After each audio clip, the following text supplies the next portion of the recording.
No, you look great. Look at you. What was my funny do? You look like a movie star. Come on.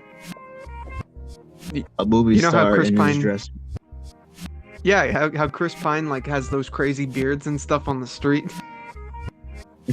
I'm in between filming right now. Yeah, I'm just letting it grow out. So I'm not recognized on stage. Exactly.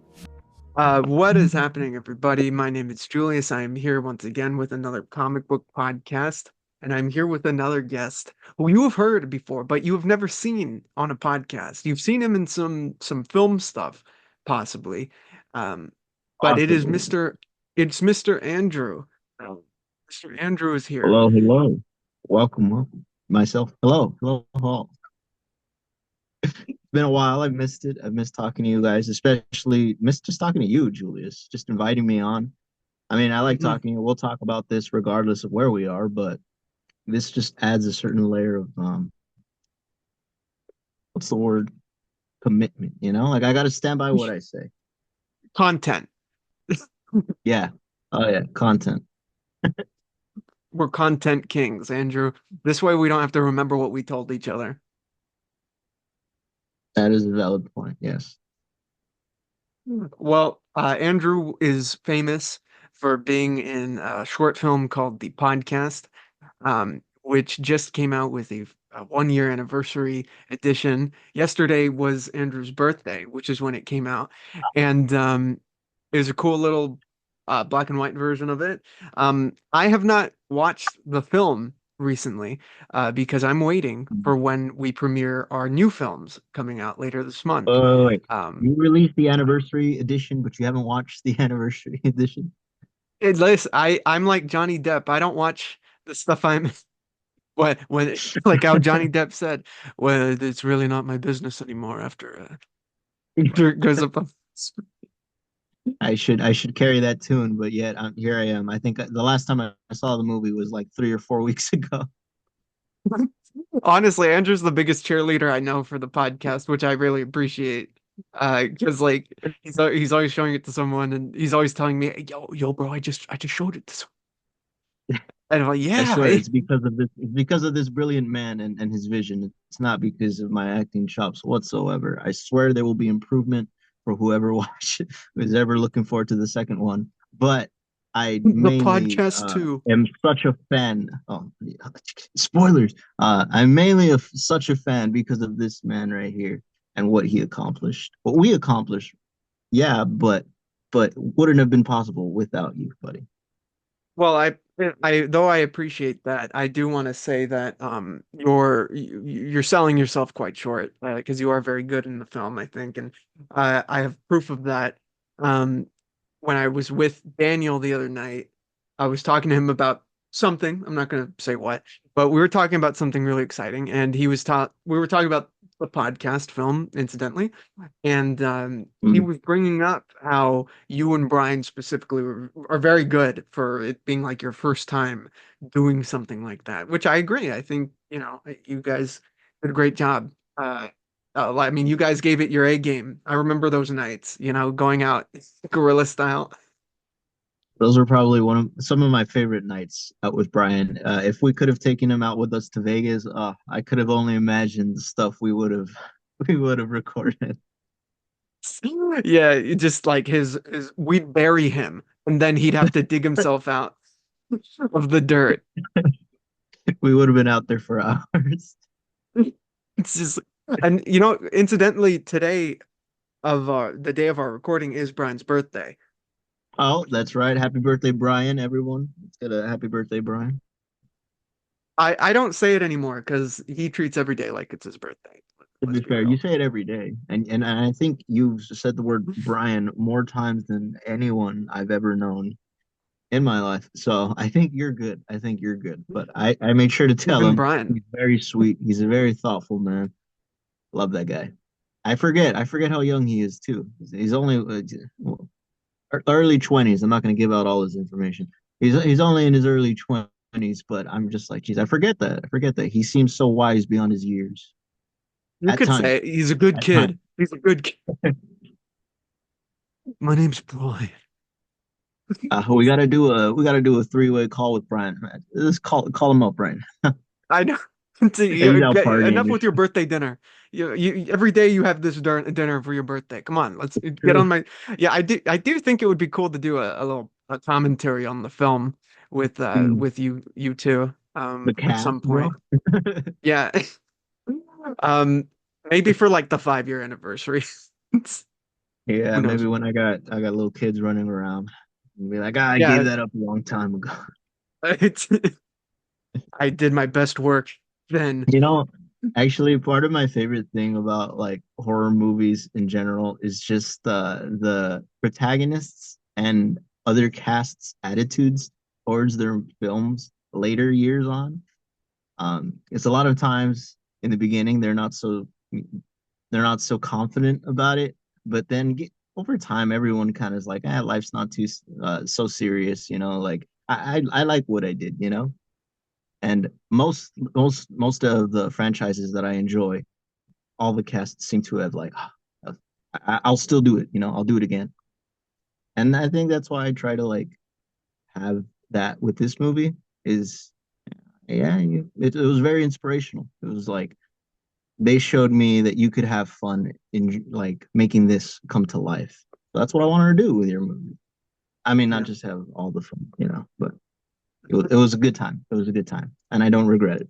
It was. It was a good time. I'm glad to hear you don't regret it. Something would have had to gone very wrong if we all regretted that film. But yeah, that was fun, and these new ones are just as fun that are coming out.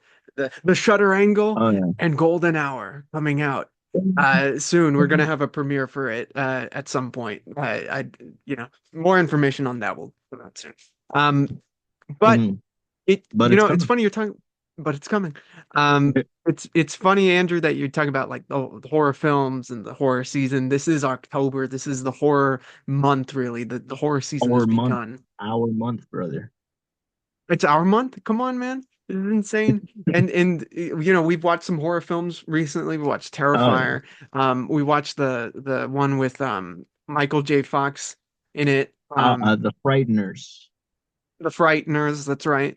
And some of the comic books we have to talk about today are, I think, pretty horror oriented. But before we get in there, I want to talk about the horrors of reality, okay? Such as the All right, I'm out of controversies, here. I'm out of here. the controversies that surround ridiculous issues such as comic books and comic book films. And though this isn't horrific in terms of casting, some of the reactions I've seen are kind of ridiculous. Uh, now you know that they're making a Lanterns show for the DCU upcoming, and Not confident enough in a movie, but they're like, let's give it a show. yeah, Yeah. let's see what happens in the show here with two of the main Lanterns, Hal Jordan, played by Kyle Mhm. Chandler, and John Stewart, played by Aaron Pierre, who is. Let me share the screen a little bit, Andrew. That way Please you can do. see what we're talking about here, because this man. That, now this is very telling. All the different images you can Oh see of my him, God.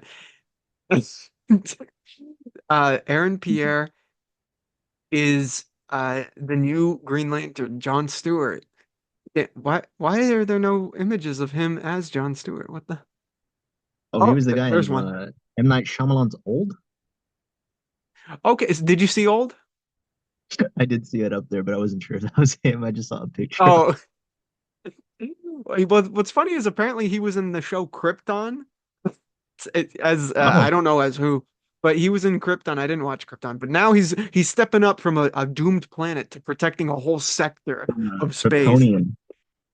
Yeah, Yeah. dude, he's going from Krypton to Oa as John You Stewart. know, I mean, he's got the looks, but let's see, I guess.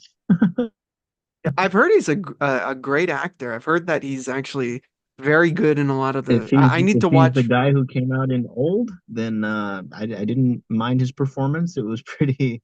It's not Jon Stewart, but it was a good performance.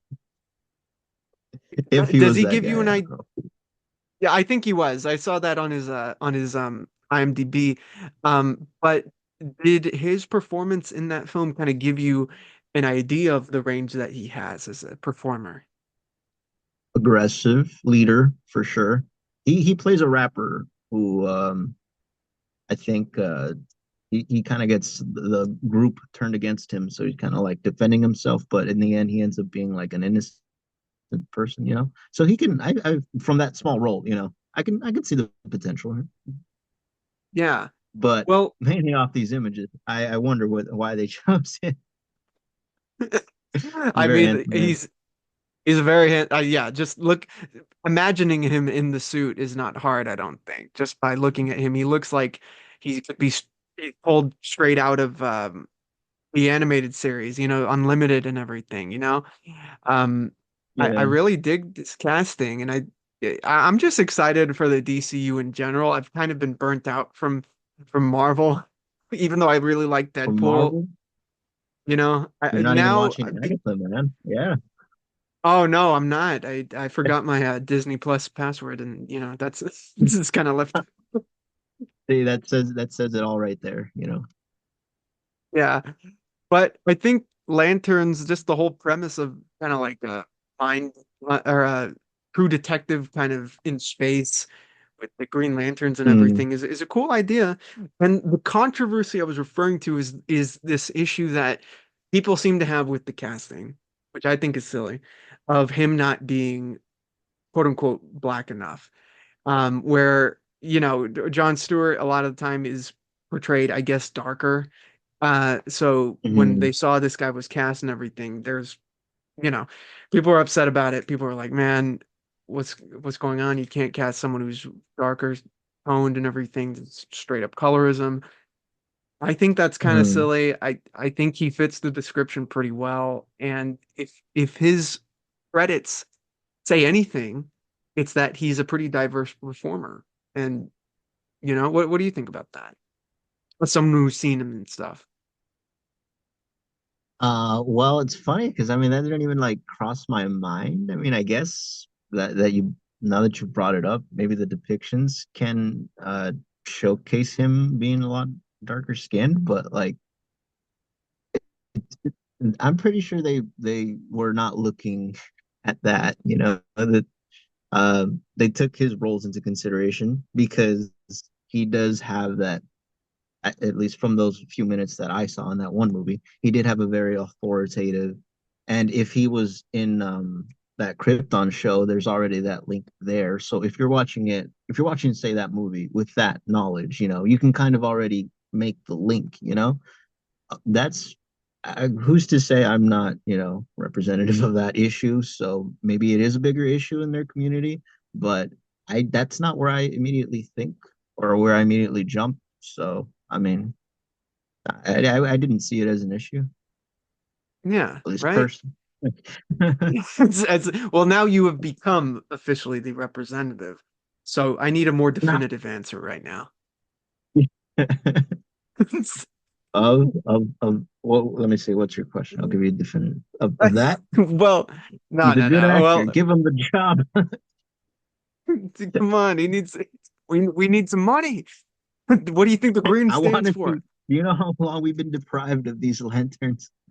If I they're not going know, to give it yeah, to Idris Elba, give it to this man. He seems exactly. like he's got it in the bag. Come on.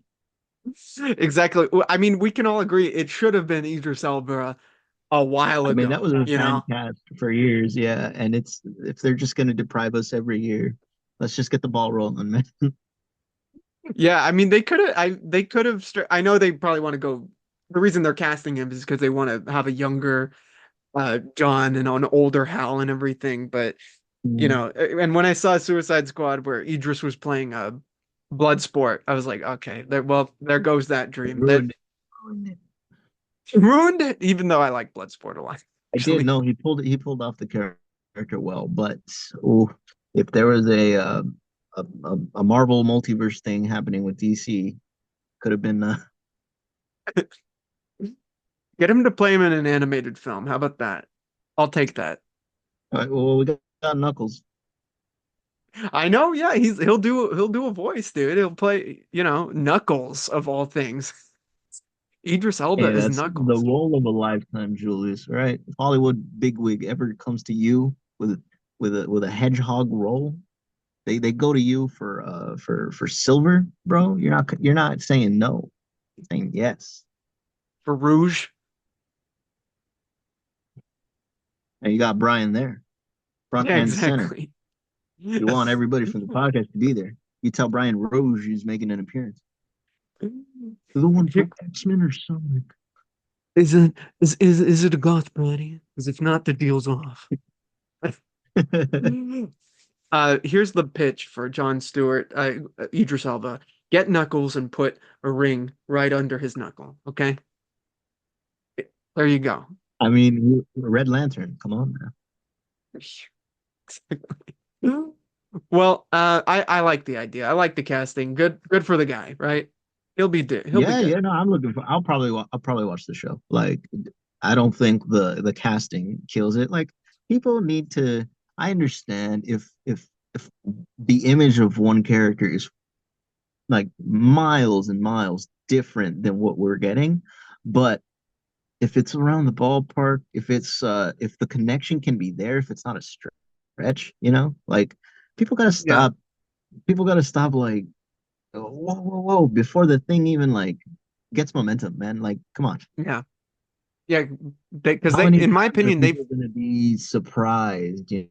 People were surprised in Joker in the good way, the first one. And then the second one, right. people were surprised, in the other way. Point is, give watch things, see how they turn out. How are we gonna call it and base everything off of just the little bits that we get beforehand? Yeah, they haven't missed the casting yet. With especially with the lanterns, like uh, Kyle Chandler is Hal Jordan and Nathan Fillion is Guy Gardner. I mean, like that's I already want to see that dynamic, especially with this guy playing John. Um, Mhm. yeah, no, I think DC is setting themselves up as the new kind of standard. At least I hope so.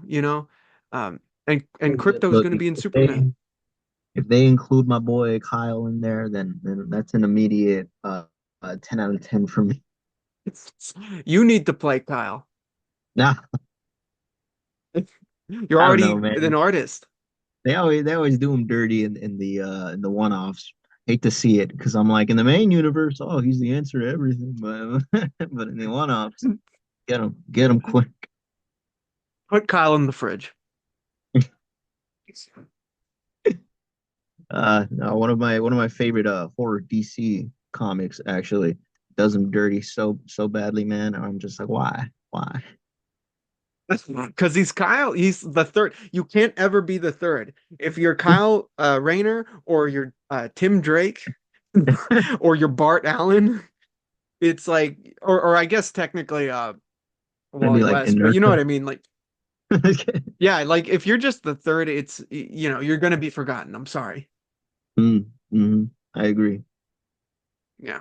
Yeah. Well, yeah, and maybe you should have learned from the first two not to be third. Yeah. Well, yes, and Crypto is going to be in Superman. I'm just very happy about that. I want to say that on the record. Let's go. Wait, is this a Superman that's still going on? Because I remember seeing a trailer of who was it? I think it's Tyler Oakley. No, it's not.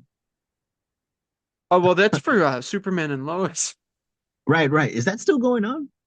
Yeah, dude, the fourth season just started. That's crazy. I saw a trailer for it and like, I mean, no hate. I if it's entertaining, I'll watch it, and it looks entertaining, so I'll watch it. But I thought it came out in like the Arrow era. It did. Well, that actor, the actors for Superman and Lois originally premiered in Supergirl, and then Mhm, Superman Lois would come out as the Arrowverse was ending and kind of dying.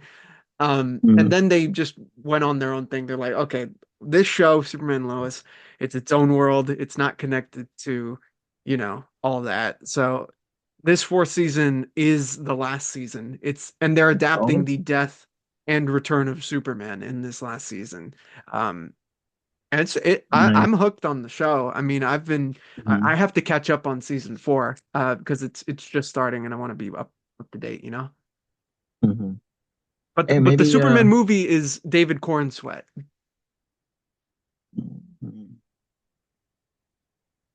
I mean, I don't see what the gamble is in having a long running show your with a staple character, right? Because they all want to make their movies, but I don't see the issue with having their long running show, building up the anticipation, building up the fan base, and then giving them their movie.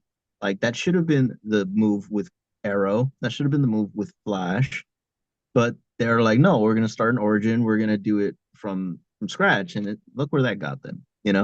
Like I'm not sure how long Gotham continued. That's just the most recent example, but I know there are like series with long seasons that you can commit a story or several to one superhero and then bring them all together. Like I don't understand why they're so hesitant to do that.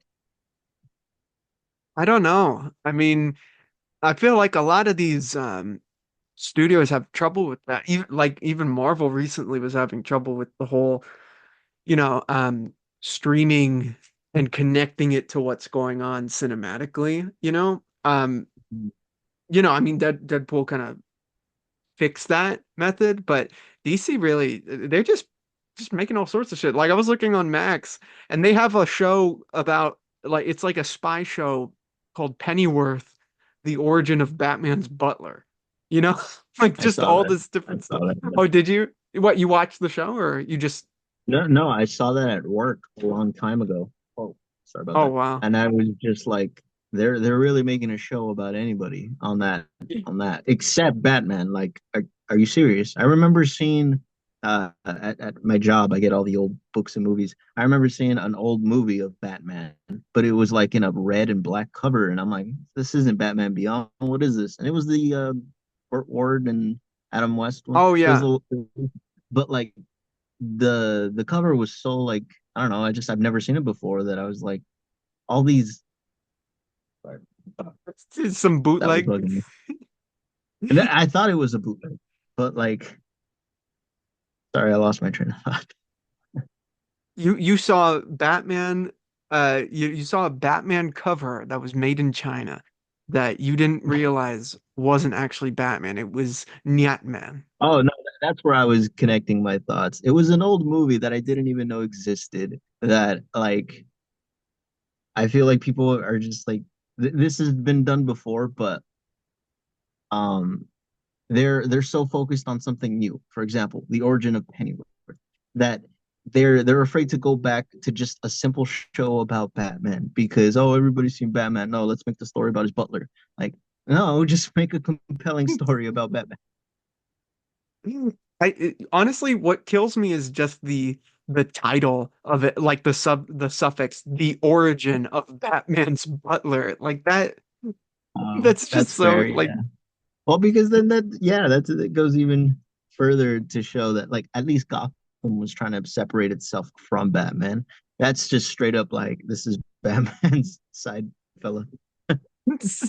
Batman's, but dude, it's literally that joke in the Teen Titans Go to the Movies film where it's like Alfred gets a movie before Robin does. That's literally what that is. That's insane. You know, Pretty much. even though I would like to see a show in the Reeves verse, like the Penguin show, about a young Alfred. Mhm. They probably won't do it because they have this Pennyworth show, but that I think that would be kind of cool. Like seeing him in British intelligence, kind of like Kingsman a bit, but it's Yeah. Alfred and shit. That'd be dope. Yeah, I could see it. Yeah, get Taron Egerton. He's a young As a Alfred. young Pennyworth. Yeah, it's the origin of the Batman's butler. I could see it. I could see it. There's a lot of heart, I think, in that character. Oh yeah, it's Alfred. Carries it in the what was it the comic that I was reading today. Funny enough, I read it all the time, but I was reading it today to keep my memory fresh. But Alfred Which played one? a pretty good role. The deceased one, Oh, or oh shit. no, This is you asked, I but did ask. Well, yeah, no, there's so much you can do with that character, you know. he's the man. And speaking of which, I want to bring up a book that just came out. Okay. And I recommend this to everybody who kind of wants just a fresh start on their comic book lore, and especially specifically their Batman lore. And I got this past week the first issue of Absolute Batman right here. Ooh, very nice, my friend. Ooh, I have not seen the cover for it yet. I've heard everything about it, but damn, that's nice. He is Yeah, man. looking like I don't want to mess with him. Man just clocked out of his 9 to 5 and wants his beer and kickback. That's Honestly, that's probably the case with this Batman. I mean, first of all, look how it's like if you cast The Rock as Batman. You know what I mean? Like this is a big Batman right here. Um, you know it's- who comes to mind? Did you ever see the sequel to Kick-Ass? yeah. Yeah, Nicolas Cage's character. Well, no, no, sorry, not Nicolas Cage's character. Oh, Jim Well, yeah, no, Carrey. it was no, yeah. I'm sorry, I'm sort of mixing both because Nicolas Cage's character was very Batman-like, but Jim Carrey's was very If you've seen another movie, James Gunn movie, the one with that the Dwight where he plays the hero. Oh, super, super. Yeah. He's sort of like the Jim Carrey's character. I'm sorry, I'm referencing several. Is a mixture of that character from Super and like the first the father figure from part one. Yeah, And it's Big like that's Daddy. what that in that Batman cover is just like a darker, more aggressive Batman. Well, this is a part of DC's new All-In initiative where the very quick premise of it is that Darkseid in the main continuity has supposedly died, and since he's a multiversal constant, he is rebirthed in a new universe, the Absolute Universe, which is a dark parallel to the main continuity, where it's essentially a world in the vision of Darkseid, and they released a special where it kind of talks, gets specifically into it. But Absolute Batman is like the first canon book in this, and they're releasing Absolute Wonder Woman and Absolute Superman soon. Um, but this issue, it kicks ass. It's dope as hell, Andrew. I will let you read it. I know you said you know a little bit about it and everything, but I'll let you read this because this is a It really would be dope book. What was that? sorry, I said if you would be so kind, yeah, be Oh, down. absolutely. You will play the absolute Batman. What is that supposed to mean? You want me to? I'm already working my 9 to 5. You You gotta be killing me. you gotta be kidding me, bro. This Batman is not only bulkier, he is blue collar. He's a plebeian, as philosophers might refer to him. And he's kind of someone who's struggling still with the death of his father.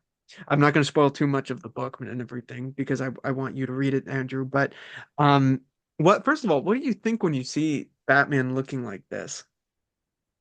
Again, like I said, the first thing that comes to mind is that amalgamation of those three characters. And the reason why those characters come to mind is because in those respective universes, things are a little bit more fucked up, you know? Things Yeah, are a little bit less, they pull less punches. And that is what I get from that image right there. I don't know what the stories are going to entail if you're giving me the preface that it's a dark side favored universe, then I think the feeling that I'm getting from that image alone is already in the right track. You know, there's a certain not not doom or like distraughtness looking at it, but there's a certain like I need that Batman to survive in this world. Like yeah, the other Batman, yeah, he could save me here, but that looks like the guy I need. The more like this is his park, you know? yeah. He's like Charles Bronson, Yeah. like the Charles Bronson kind of Batman, where he's like an avenging. He's just like he's brutal, like he's a brawler, and the art I in this mean, book is by Nick Ragota. It's beautiful. You're gonna love that. Scott I have a, Snyder is I who have a is the writer on question though. this. Yes, I sir. have one question. Um, so you've read it, yes? Yes. how much of Bruce Wayne is present in this comic as opposed to Batman, would you say? How much Bruce? Oh, that's a good. It's definitely, I think, more Batman Right. because, well, the character we follow through the issue is Alfred, actually. Mm, And Alfred is a very different version of Alfred here in that he's actually on a mission. He's an assassin sent into Gotham to take out Batman, or not take out Batman specifically, but to if Batman's in the way, they his agency, whoever it might be, mm, want Pennyworth to gather uh information on this Batman person. And so it's essentially Alfred hunting Batman. So when we see Bruce, we see him in a new kind of light, where mm, I feel like he's much more vulnerable than mm. how we usually see Bruce depicted, which is interesting because he's so much bigger, and physically imposing. I mean, it's almost like he needs to be to survive in this. Yeah. Yeah. Yeah. He's like that's clear like that physicality is clearly him wanting to protect what little he has left in his life. I'm not going to say what that is or who that might be, but he is very much he's young. I think he's like 25 or something, and he's a young Batman. He's brutal. He doesn't kill, but he does some pretty insane stuff with like it's almost like an anime how he does his thing, with his he uses his cape as the weapon, you know? You're gonna love it. Ooh. Well, the reason why I ask is because yeah, I guess often people are focused on the hero over the person, and part of the reason why I enjoyed Batman's comics so much is because of Bruce. Like yeah, he is the Batman, or Bruce Wayne is the mask.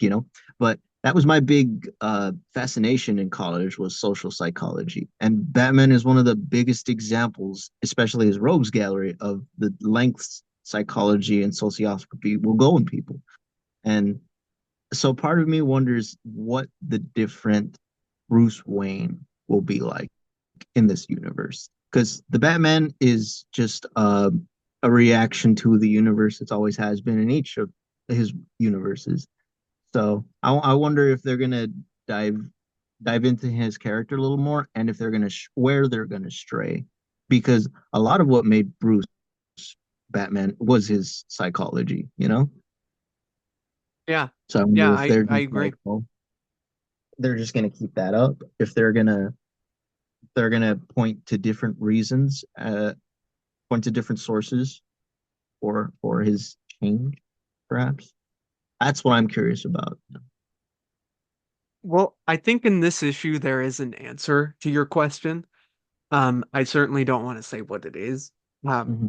because it's a really cool reveal and a very cool flip on the whole um, Batman mythos. I mean, this is very much akin to the Ultimate Universe from Marvel, started in the early 2000s, where it's meant to bring updated new versions of these characters, except that in this case I think it's more drastic, the changes with the DC characters so far. With I've only read Batman and everything, but more or less Spider-Man was still Spider-Man, the Avengers were the Ultimates, but they were kind of still the Avengers and everything. With this is such a heel turn and so interesting, in terms of its interpretation.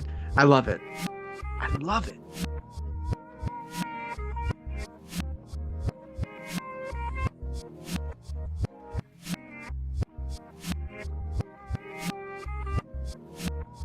I'm sure at some point they'll do like a absolute Green Arrow, Green Lantern and stuff. I hope at least, because this new universe has some potential. But right now it's just those three that I know of, and I'm very excited. Okay.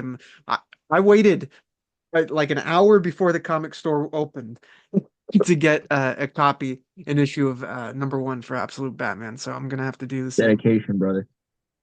It's dedication. That's some scary ass dedication. I should have picked a second one up for Justin. I I'm because I sure he asked him got if his he hands had on it. one. I hope so because those things sold out. Those things Really? did business, man. You know. All right. Well, that was a fun little discussion about absolute Batman. Gaines man. Gaines man. Uh, The workman's Batman. the workman's bat. Like as I like to refer to him, if Andrew played Batman. Well, if I was swole, maybe. If I Honestly, stuck to a workout regimen, you look like him right now. Come on.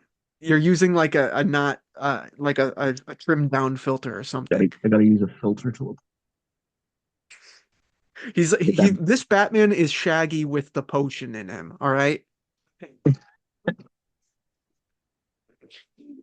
Which one? Uh The female potion? I'm buff. Um well, speaking of the DC world and specifically Green Lantern, I wanted to talk about a horror book that DC has put out. Initially, I wanted to talk about King in Black, but I didn't have enough time to pick up a copy or read the whole thing. So the book I've substituted the very last minute, which I think fits into the entire discussion actually pretty well, is Blackest Night by Jeff Johns. Ooh, very nice. Ooh, that's not a bad one actually. Been a while since I've read it, but that was an early concept of the whole zombie reanimating superheroes one. Did Yeah, enjoy I it. mean Did it's enjoy a it. pretty iconic modern the book, I think, one of the ones Hmm. that are, that has a lot of recognizable imagery, like, the heroes being taken over. I have some figures right here of Nice. Batman. That's that's a little villain zombie Batman and the homie Oh, Superman. nice. Very nice. Okay. No, All right. get your fan pics out of No, here, Julius. I trust me, this has happened at some point on some forum somewhere. Yeah, yours. Yeah, I know. Once I get into stop motion, guys, it's gonna get crazy. Um, but Blackest Night by Jeff Johns, written by Jeff Johns, and Mhm, with the art by Ivan Rice, I believe his last name is pronounced. Um, mhm. is a zombie book, pretty much. I mean, it deals with the Black Lanterns and the Green Lanterns and everything, but it's really about the mission of this book is to bring back a lot of characters who have, at that point, died. This is in the Right, right. pretty exactly like and what's really funny, what kind of hones that in is the opening scene here where Hal Jordan, who was recently resurrected, is meeting up with Barry Allen, who was recently resurrected at the funeral site for Batman, who was recently Mm. killed by Darkseid in Final Crisis. So, you know, they're just talking about like, yeah, man, when I died, like Barry's saying to Hal, man, when I died, people cared. And Hal, when you died, you were parallax. You're kind of a jerk. No one really cared when you died, Hal. Um, Mm. but the mission of this book is to give us some really cool imagery, and bring up a lot of characters who are dead. Martian Manhunter, Aquaman, Reverse Flash, Hawk and Dove, I believe. Um, Uh, but you said you read this book. a while back, so mostly the visuals stick with me, but Yeah. yeah. Yeah. Well, in terms of the visuals, I love Ivan Reis's art. He did a lot of great stuff in this, and ever since, one of my favorite books that he ever illustrated was another Jeff Johns book, the Aquaman New 52 run. And Ooh, his work is very cinematic and epic in scale and everything. As an especially artist, with Aquaman underwater. It's oh tough. yeah, I mean, give this man water and he will draw it to perfection. Yeah. But as an artist, were there any panels in this book that stuck out to you, like it's kind of burned in your mind? In Blackest Night, Yeah, if I'm remembering correctly, and um, I there is this It was this like dark, gritty atmosphere. I think it was the grave site of Batman, where he's resurrecting and he's coming Yeah, out. like he's coming But out. it's very like dynamic, and at the same time, it's I don't know if it's lightning or he's just using his illustrations to light it, but it's just very atmospheric and dynamic. Or that one stuck with me. Um, just the visuals for how they were designed, they weren't uh too like what's the word? They were a little corpsey, but they weren't too like I guess decomposed, if that makes sense. Yeah, yeah. Like it added a Unless nice they were dead already. right. Who's the leader, the Reaper The dude? Black Hand.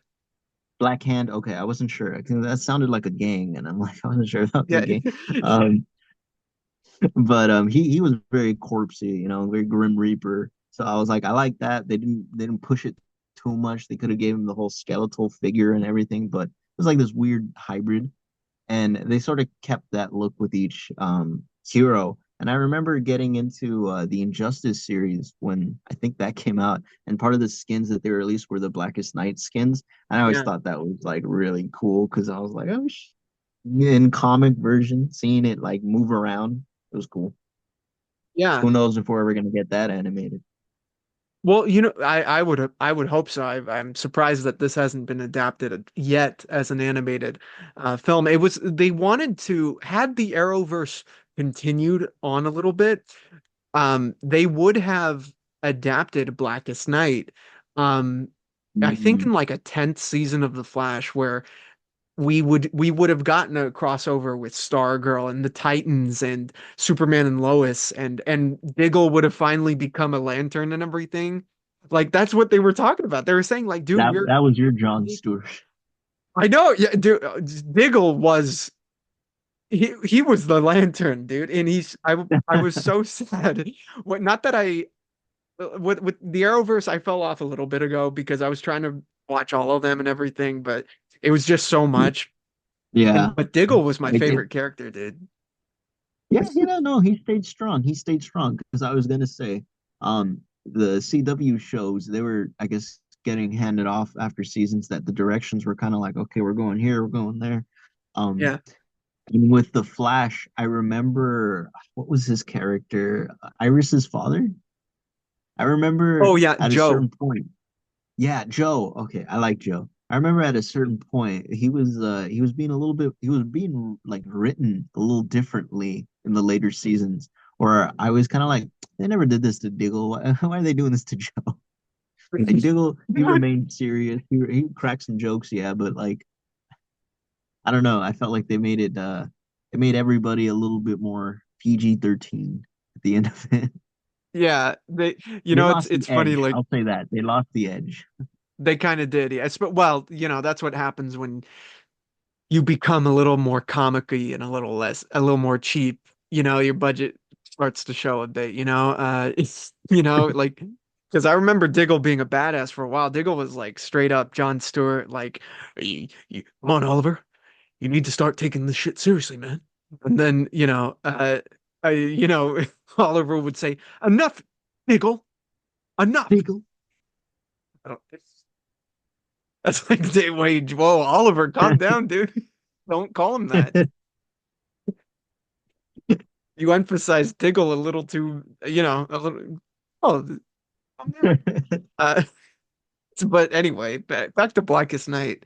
Um, Go on. uh, well, the art is, I think, the standout thing here. The story is kind of it's an action book, you know what I mean? It's more about spectacle and more about, a lot like what can we do Mhm. with the zombie story? What I really like about this is that it's kind of like a more it's funny you bring up kind of the PG-13 because I feel like this is a very PG-13 Marvel zombies in a way. You Yep, know, you exactly. know, Yeah, yeah. did you ever get that feeling? Yeah, I mean, especially because like the nature of the resurrection and the movements of the zombies. I mean, or zombies, sorry. Again, what would you call them? Just lanterns, I guess, Black Lanterns.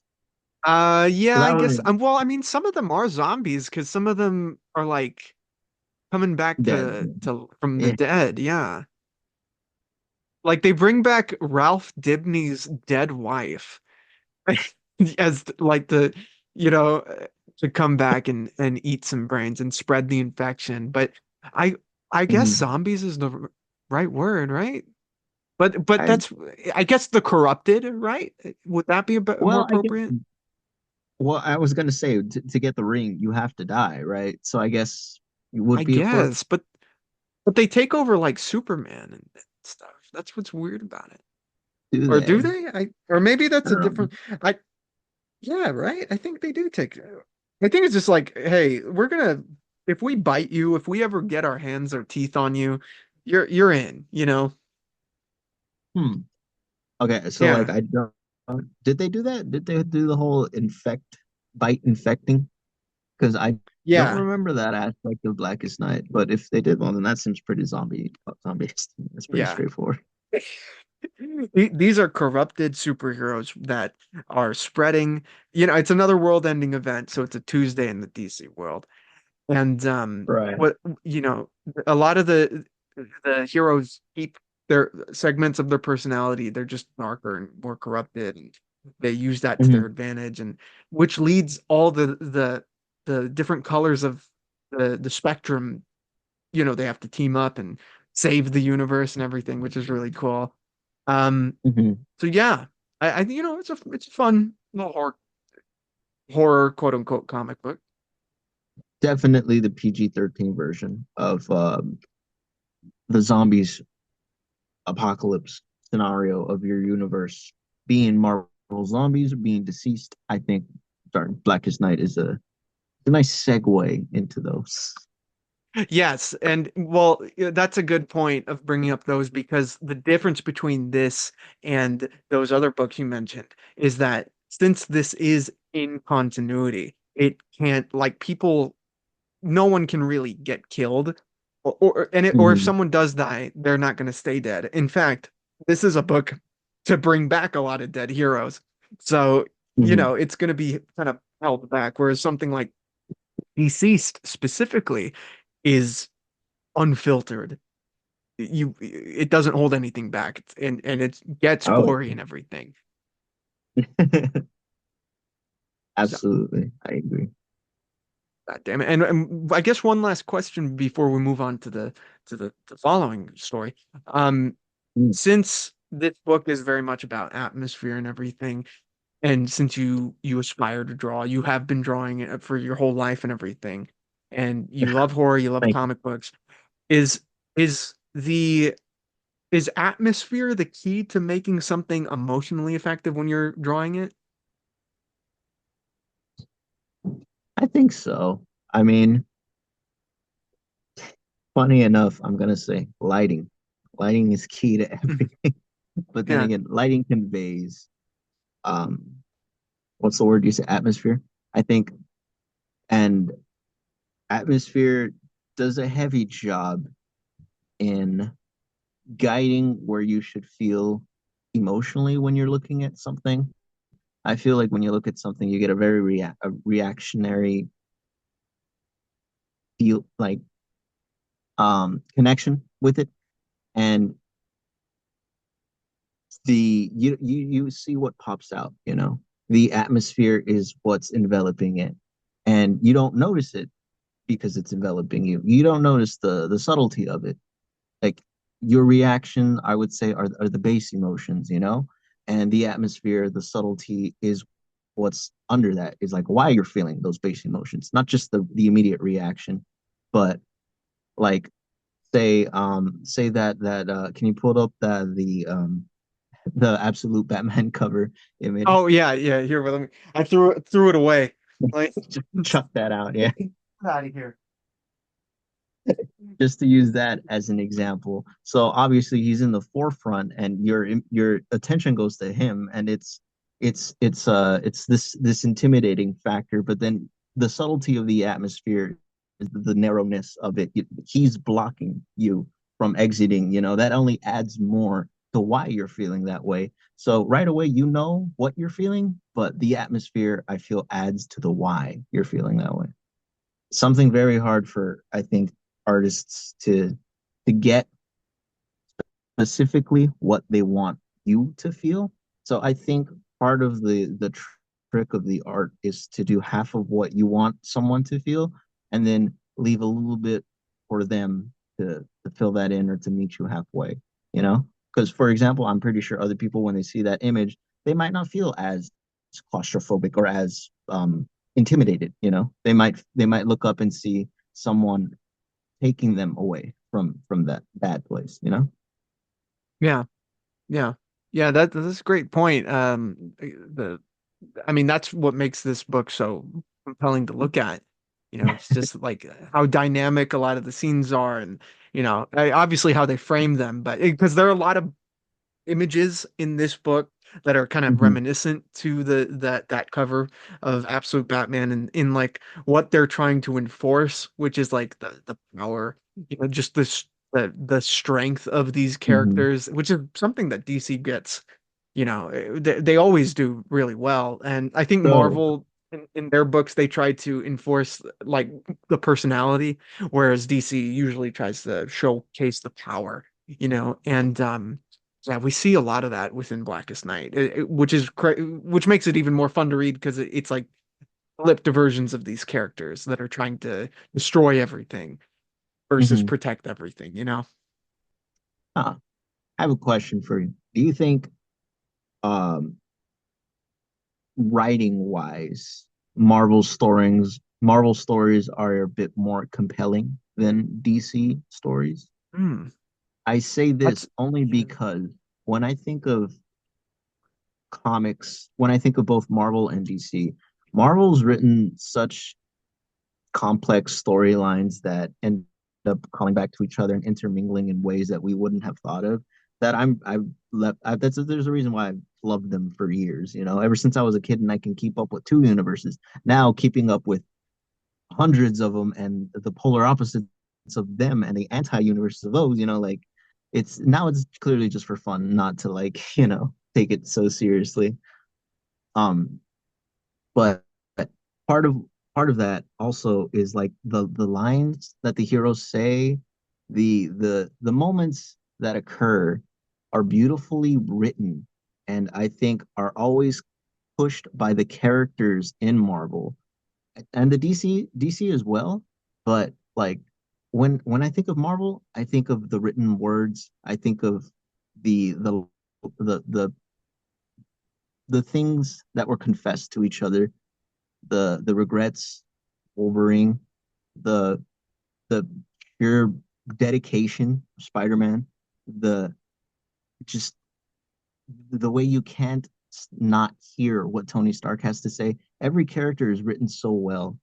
And in DC, everyone is written so well, but in DC, the imagery is always so striking for me. The Mhm. words hit, but they never need a paragraph. They only need three or four words and then just an image of a hero doing something.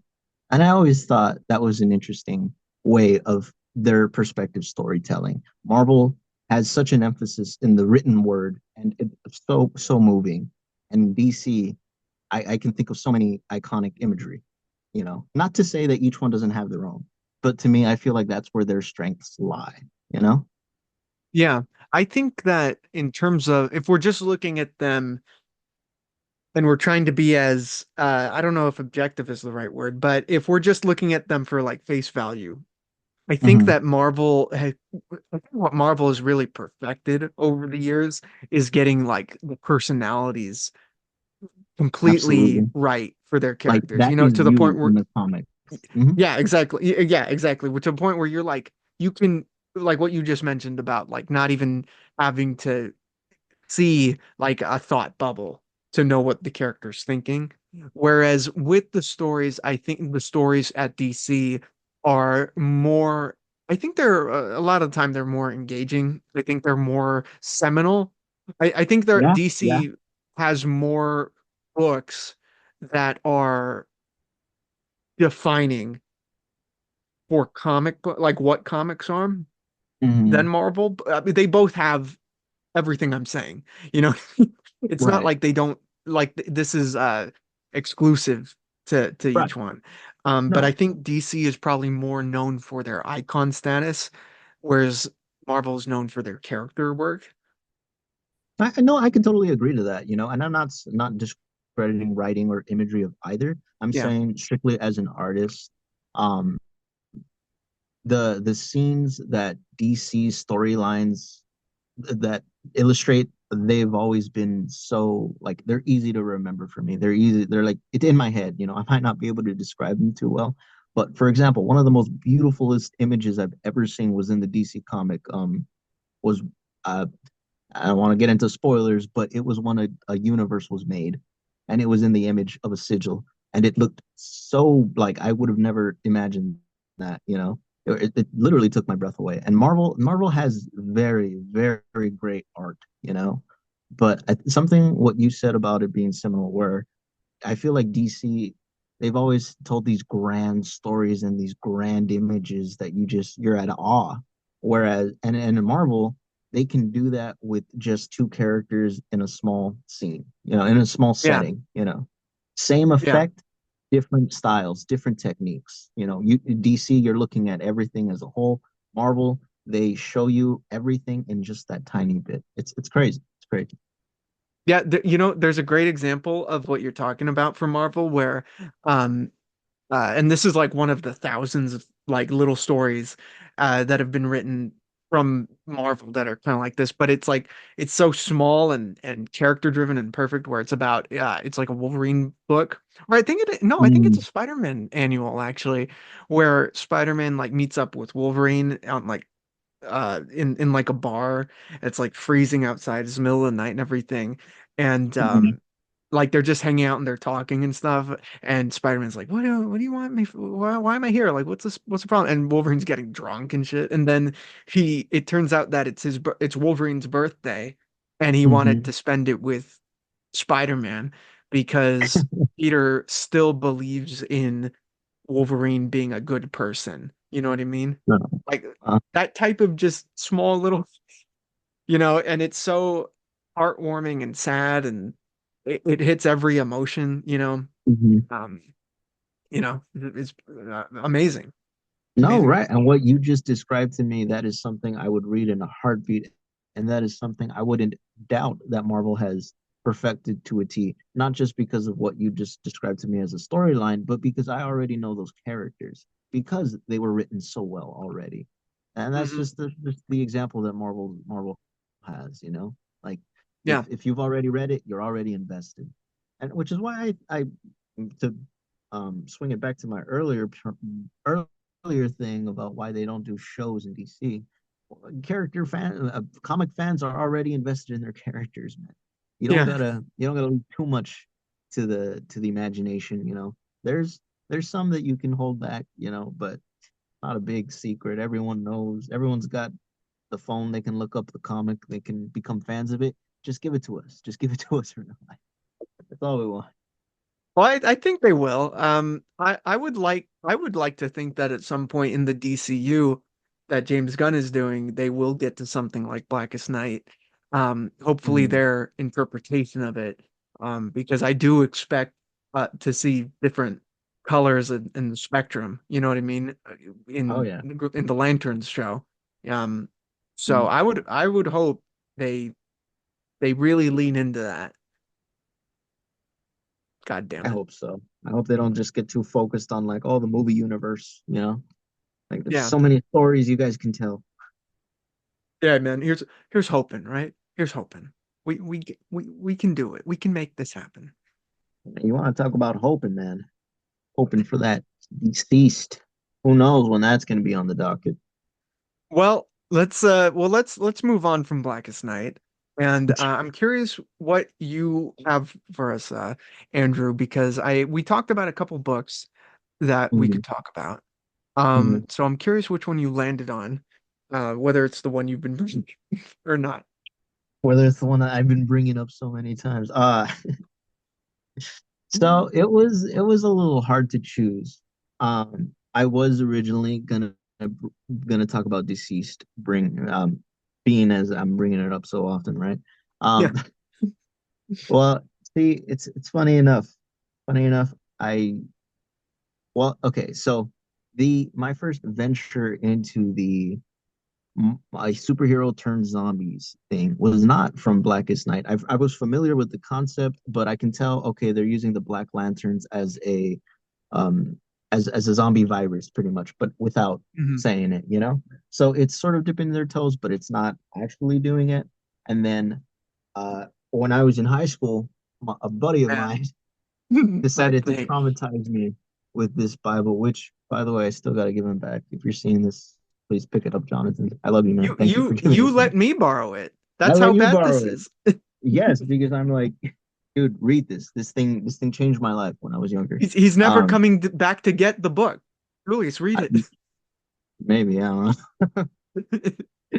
Either way, though, he did start really good. And funny enough, he was somebody who I talked to a lot about Robert Kirkland's Walking Dead a lot, Hmm. and Marvel Zombies, I think started by Kirkland, right?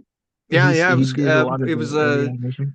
introduced the concept in Ultimate Fantastic Four, where Reed Richards of the Ultimate Universe uh, came in contact with an alternate version of himself that looked to be the main universe version, but it tricked him, and it was the Marvel Zombies version of him, which is where this comes from. Oh, a little sneaky Reed Richards. So you're familiar. You You are stretchy familiar with. dead bastard. You're familiar with I both, am right? familiar. Marvel Zombies and DC's. Oh yes, I really like. I think I actually like DC's the bit more, to be honest. But So Marvel that's Zombies is exactly a what. very cool one. Oh yeah, I mean, to me, it started it. Um, and I was a huge fan of it. Sorry, where I was gonna go originally was that when I was younger, I had to put the book down because it got a little too intense for me. But Hmm. a couple months passed, and I got back invested into the story, and I finished this giant textbook, and I loved it. I loved it. I didn't think that they were gonna do it again because of all those one-offs that they did with Teenage Mutant Ninja Turtles or Power Rangers, you Oh know. yeah. I know zombies isn't like a copyright thing, but like it seemed like, oh, let's just try it and then let's not invest too much, even though there is a fan base for it, you know?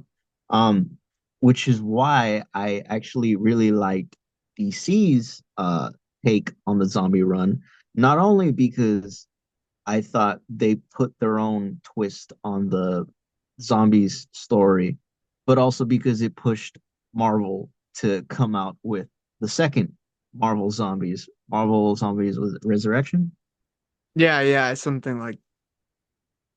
which if you have not read, I highly recommend because funny enough, although Marvel Zombies won, I'll say, and Deceased were huge favorites of mine.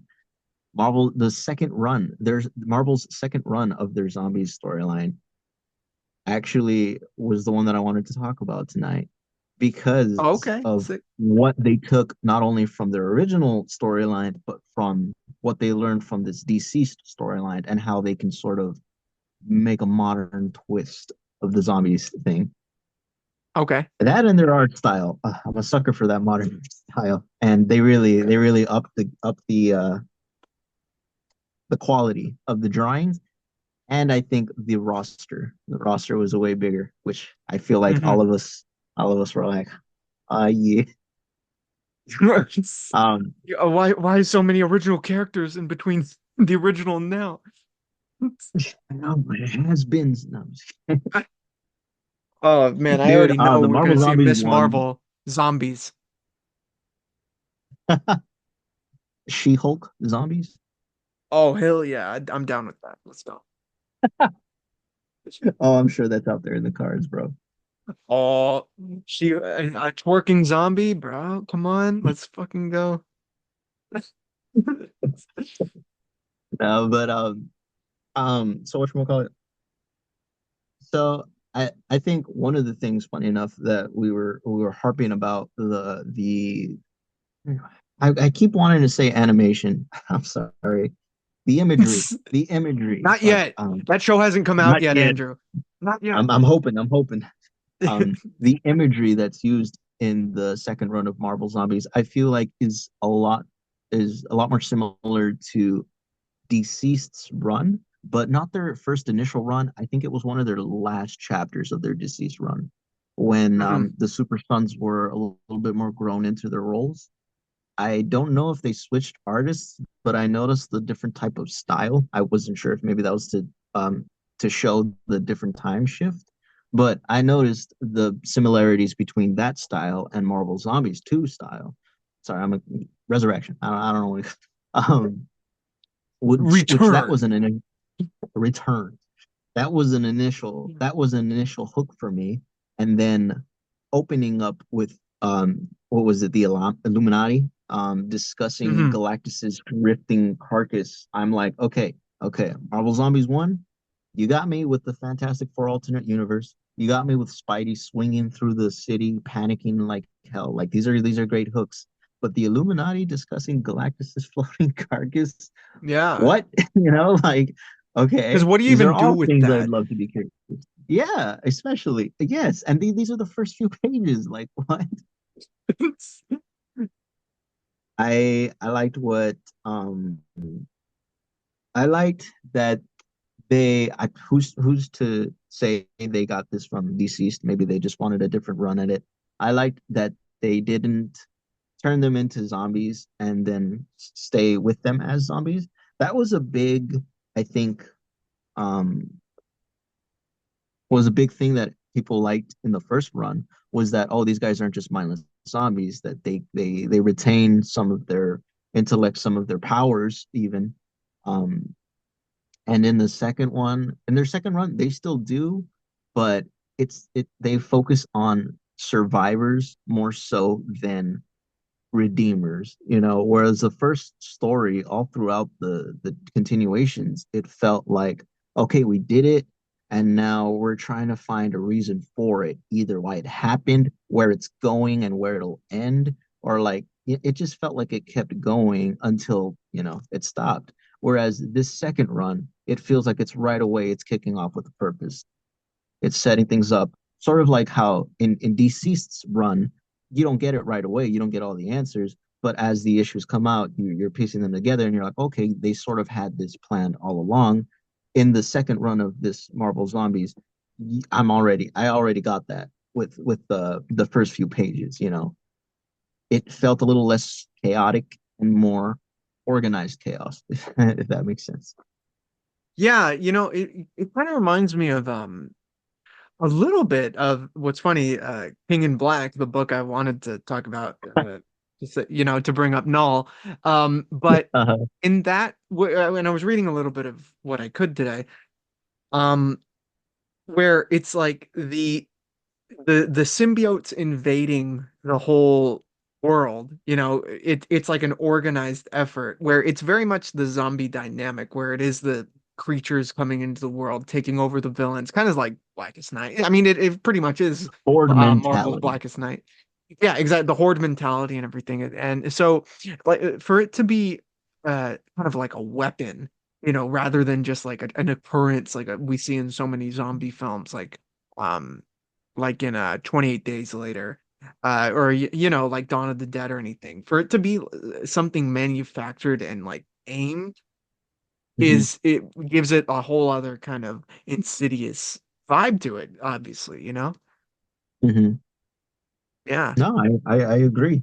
Um, I remember at first I was a little thrown off with Deceased's answer and the oh Green Arrow says it best. Meth is the death of us all. They chose to use an equation as a virus. I was a Yeah. little confused. I understand why they did. What they needed to make it something tangible yet intangible so that it can affect heroes of all kinds. Um, but it wasn't towards the end of the run where I kind of opened my mind a little bit more to like not just simple math equation, because the anti-life equation was more than just a math problem. It was all Right, about the right. meaning of life and death. And so it was just their way of relating it to that. Yeah. Yeah, I love it when they get really creative with the epidemic, right? Like Mhm. the source of it. You know, like with Blackest Night, it's Black Hand, the Black Lanterns, they're spreading like, because that's just what they're meant to do. Um, and they give certain powers. With King and Black, it's the symbiotes, which are sentient, but they're also a hive mind. And with this Mhm. one, it's an effort, you know what I mean? Like it's like an actual organized kind of like we're gonna take over everything. We're Marvel Zombies, bitch. We are. Um, I know there was several branching storylines for the Marvel Zombies. I'm not sure which they kept as like the definitive start and end to that storyline because from what I remember, it can start two ways, but they're both similar in that they end in a loop, and it contains itself. Um, Yeah. I Yeah. believe they didn't do that with the second run, and Deceased, they ended it, they didn't do no time loop.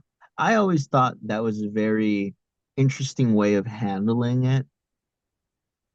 Like I didn't find anything too bad with it. I always thought, well, I guess because like when you're talking about a zombie apocalypse, yeah, that's not in our realm of solutions. But as a comic book way of answering that is like, how do we contain this? We just send it back to where it started, loop itself. I always thought, okay, that's pretty clever. To see how that evolved, just to show how we can still end it, but with purpose, and not just any normal like, oh, we win, here's a lesson, hurrah. But e- even the knowing what comes after that, Yeah. knowing how things change. I feel like, damn, they surprised me with their storytelling and Oh, yes. the Recording in progress. all right. I believe we were talking about how Brandon Routh is the most underrated Superman actor. I agree downright. And I think anybody who's got a right sensible mind would I think uh so. uh, for, no, I was ranting, I believe, about who knows These who knows zombies, what. man. These freaking zombies. Well, I think we're These what we were zombies. You know talking.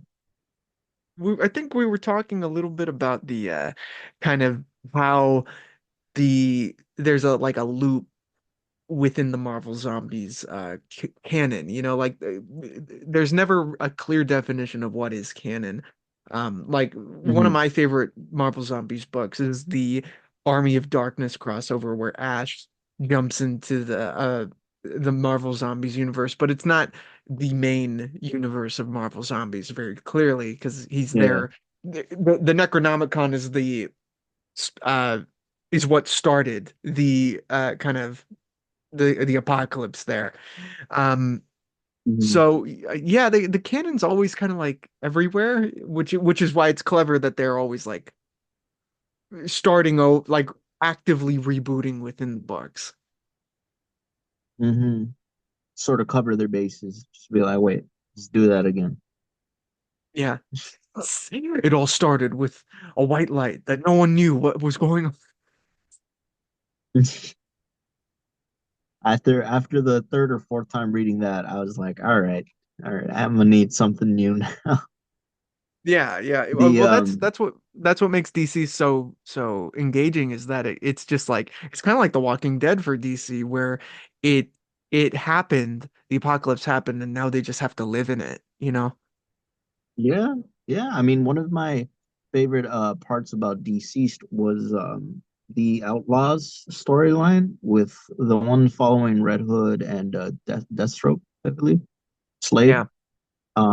As they're just navigating their way through the city and uh fucking rescuing those kids and that yeah, just living in that zombie apocalypse. One of my favorite stories from that story comic.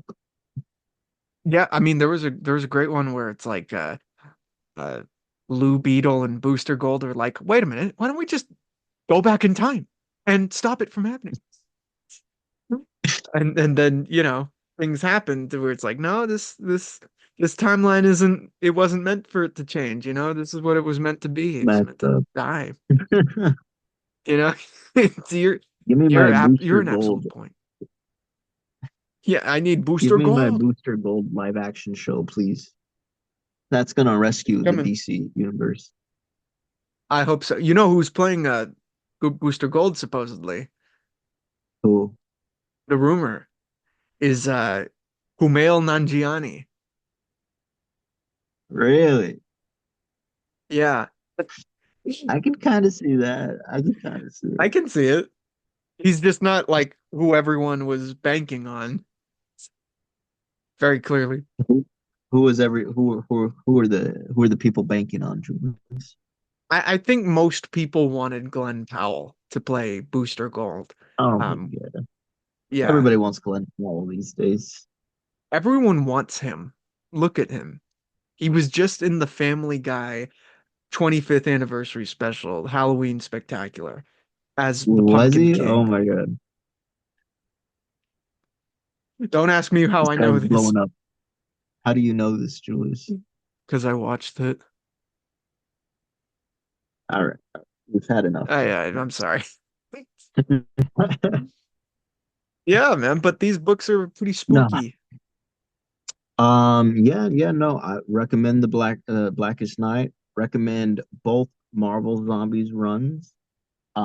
Recommend Deceased, one of my favorites, if not my favorite, interpretation of the zombies apocalypse in a superhero world.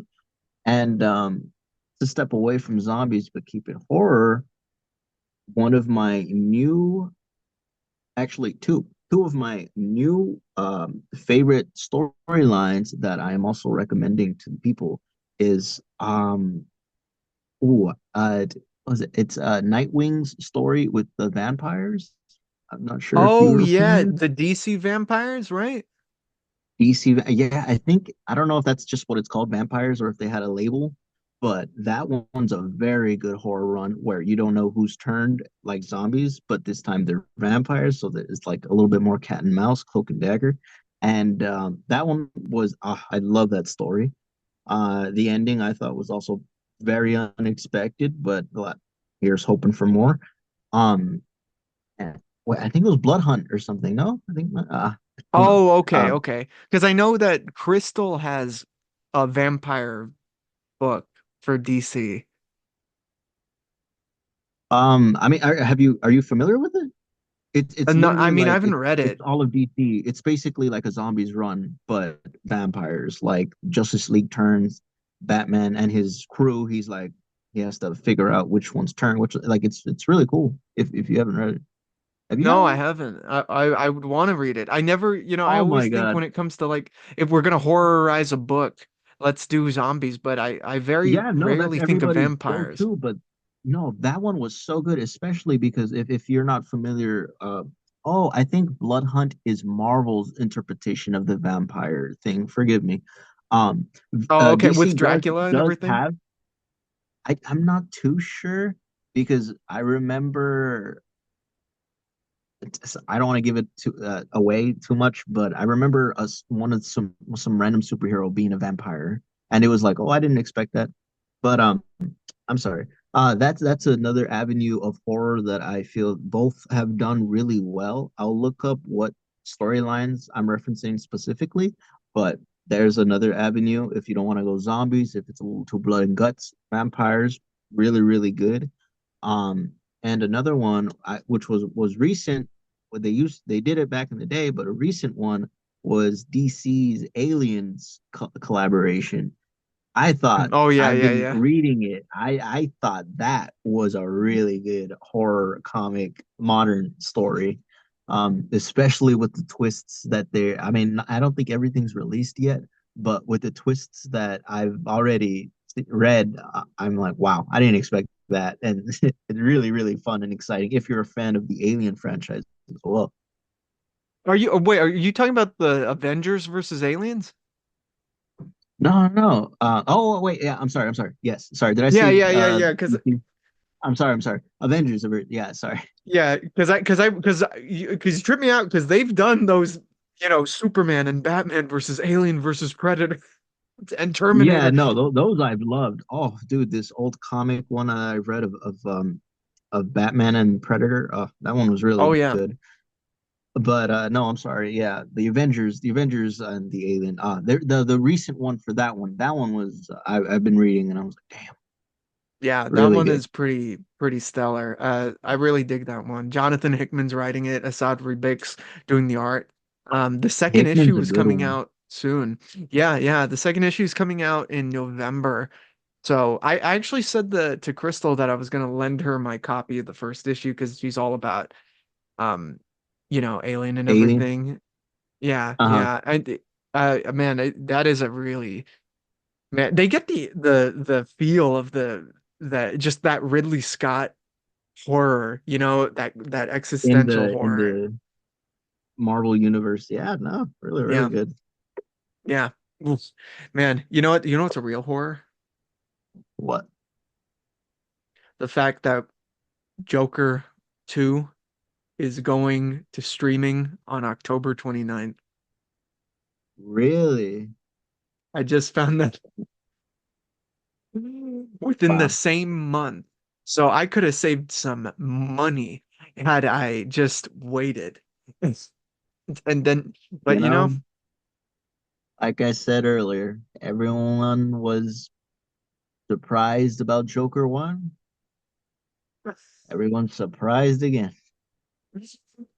because we're all Joker. That's the joke. Get it? The joke's on me. The joke is on me. Exactly. I'm hoping Joaquin Phoenix Joker in comic form was the one from Deceased who gets gunned down by Harley in the alley and gets displayed on the Batmobile You know what's really sad about that? after And that this will be real quick. performance. Yeah, well, Sorry, go. this will be really quick before we wrap it up.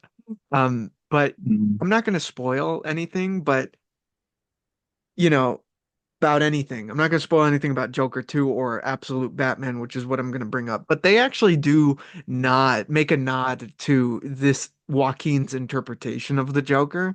I'm not going to say how, but they nod to it. And the fact that the movie did what they did, you know, makes me kind of sad. I was reading it and I was like, wow, it really did that.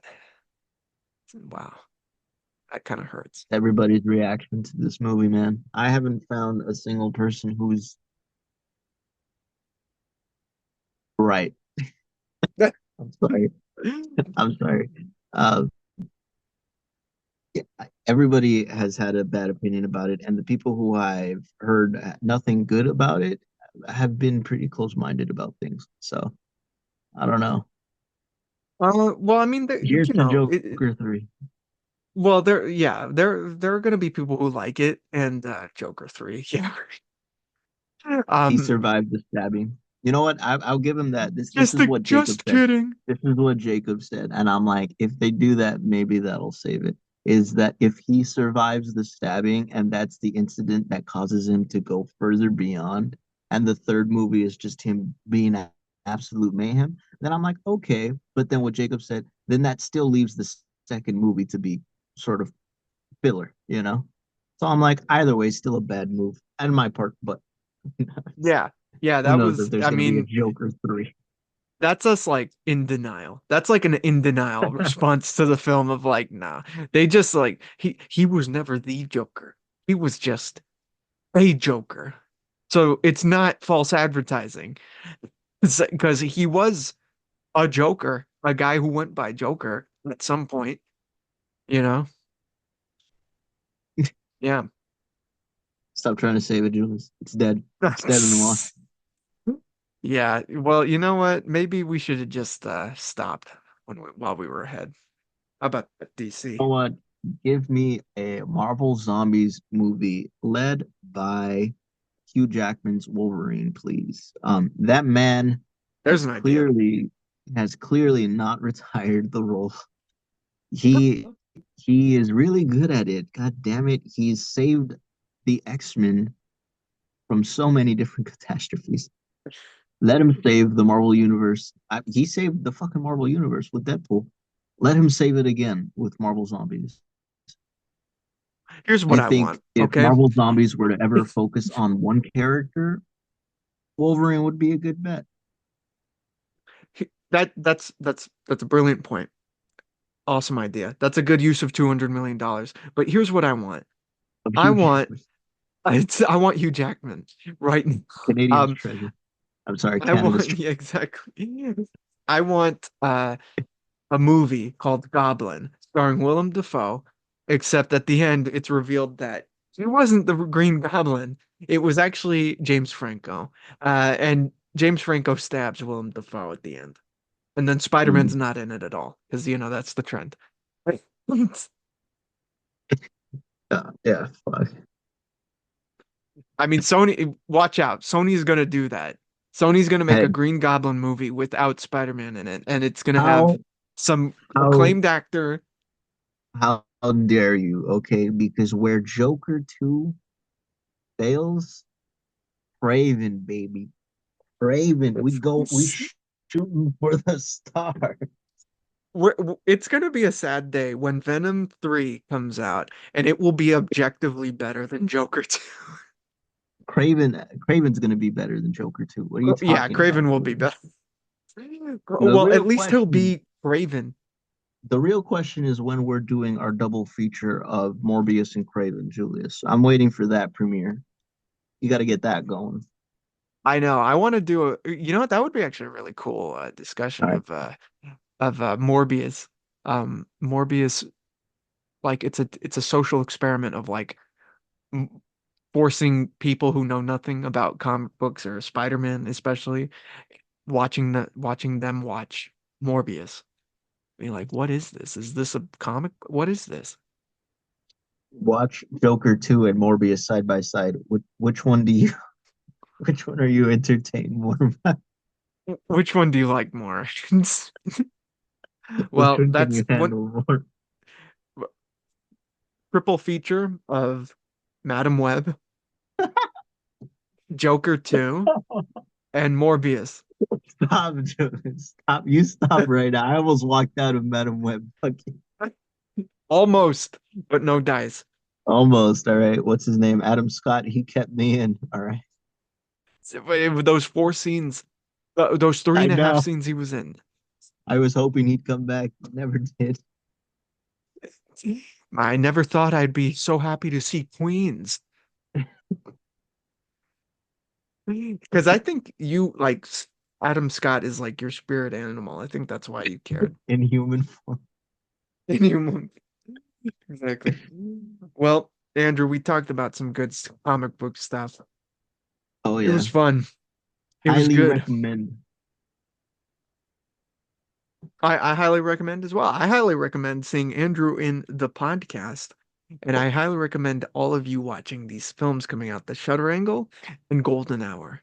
Good Really fun stuff. stuff coming Good out. stuff from this brilliant man here, possibly inspired by all of these comic storylines. Hey, we don't got a big budget, we don't got big animators, but we can make our own stories happen by this. Hopefully you guys enjoy.